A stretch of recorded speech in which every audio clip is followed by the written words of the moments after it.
Clip number 542۔ اس clip میں انشاءاللہ آپ قرآن پاک کی سورہ ہود کی آیت نمبر 89 سے لے کے 91 تک کی تلاوت، ترجمہ اور تفسیر قرآن صراط الجنان سماعت فرمائیں گے۔ بسم اللہ الرحمن الرحیم۔ ترجمہ، اللہ کے نام سے شروع جو نہایت مہربان رحمت والا ہے۔ وَيَا قَوْمِ لَا يَجْرِمَنَّكُمْ شِقَاقِي أَن يُصِيبَكُم مِّثْلُ مَا أَصَابَ قَوْمَ نُوحٍ أَوْ قَوْمَ هُودٍ أَوْ قَوْمَ صَالِحٍ وَمَا قَوْمُ لُوطٍ مِّنكُم بِبَعِيدٍ۔ ترجمہ، اور اے میری قوم، میری مخالفت تم سے یہ نہ کروا دے کہ تم پر بھی اسی طرح کا عذاب آ پہنچے جو نوح کی قوم یا ہود کی قوم یا صالح کی قوم پر آیا تھا، اور لوط کی قوم تو تم سے کوئی دور بھی نہیں ہے۔ وَيَا قَوْمِ،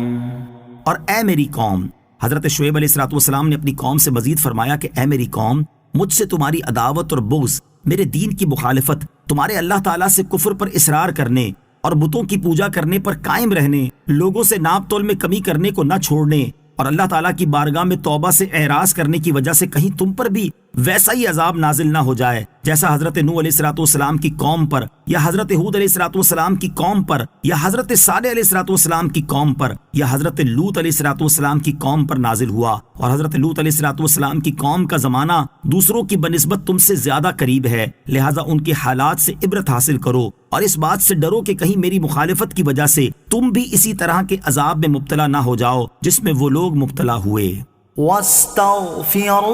رَبَّكُمْ ثُمَّ تُوبُوا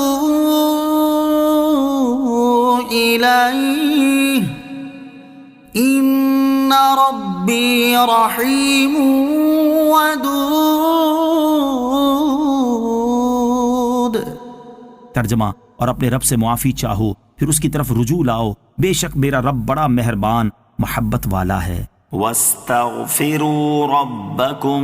اور اپنے رب سے معافی چاہو۔ بہت سے پیغمبروں نے اپنی قوموں کو توبہ و استغفار کا حکم دیا، جس سے معلوم ہوتا ہے کہ توبہ بڑی اہم چیز ہے۔ یہ بھی خیال رہے کہ ہر گناہ کی توبہ علیحدہ ہے۔ کفر کی توبہ ایمان لانا ہے، حقوق العباد کی توبہ انہیں ادا کر دینا ہے، اور علانیہ گناہ کی توبہ علانیہ ہے۔ ودود کا معنی و مفہوم، یہ لفظ ودن سے ماخوذ ہے جس کا معنی ہے خالص محبت، اور اللہ تعالیٰ پر اس اسم کا اطلاق دو طرح سے ہوتا ہے۔ نمبر ایک، اللہ تعالیٰ محبت فرماتا ہے، یعنی اللہ تعالیٰ اپنے اطاعت گزار بندوں سے محبت فرماتا ہے کہ وہ ان کے اعمال سے راضی ہوتا ہے اور ان کی اطاعت گزاری کے بدلے ان پر لطف و احسان فرماتا ہے، اور اطاعت گزاری کی وجہ سے ان کی تعریف بھی کرتا ہے۔ نمبر دو، اللہ تعالیٰ محبوب ہے، یعنی اللہ تعالیٰ کے نیک اور صالح بندے اپنے اوپر اللہ تعالیٰ کے فضل اور احسان کی کثرت کی وجہ سے اس سے محبت کرتے ہیں۔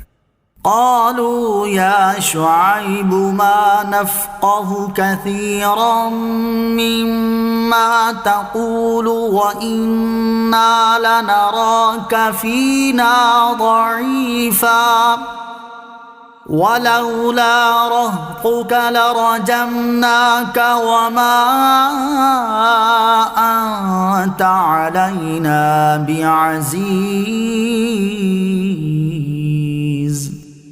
ترجمہ، انہوں نے کہا، اے شعیب، تمہاری زیادہ تر باتیں تو ہماری سمجھ میں نہیں آ رہی، اور بے شک ہم تمہیں اپنے درمیان کمزور دیکھتے ہیں، اور اگر تمہارا قبیلہ نہ ہوتا تو ہم تمہیں پتھروں سے مارتے اور تم ہمارے نزدیک کوئی معزز آدمی نہیں ہو۔ قالوا، انہوں نے کہا، جب حضرت شعیب علیہ السلام نے مدین والوں کو سمجھانے کے لیے زیادہ گفتگو فرمائی تو انہوں نے جواب دیا کہ اے شعیب علیہ السلام، آپ اللہ تعالیٰ کی وحدانیت کا اقرار کرنے، صرف اسی کی عبادت کرنے اور ناپ تول میں کمی حرام ہونے کی جو باتیں کر رہے ہیں اور ان باتوں پر جو دلائل دے رہے ہیں یہ ہماری سمجھ میں نہیں آتے، نیز بے شک ہم تمہیں اپنے درمیان کمزور دیکھتے ہیں کہ اگر ہم آپ کے ساتھ کچھ زیادتی اور ظلم کریں تو آپ میں دفاع کرنے کی طاقت نہیں، اگر آپ کا قبیلہ ہمارے دین پر ہونے کی وجہ سے ہم میں عزت دار نہ ہوتا تو ہم پتھر مار مار کر آپ کو قتل کر دیتے، اور تم ہمارے نزدیک کوئی معزز آدمی نہیں ہو۔ ہمارے زمانے کے وہ لوگ جنہیں اسلام کے احکام پر کوفت ہوتی ہے کہ کسی کو سود کی حرمت ہضم نہیں ہوتی اور کسی کو پردے کی پابندی وبال جان لگتی ہے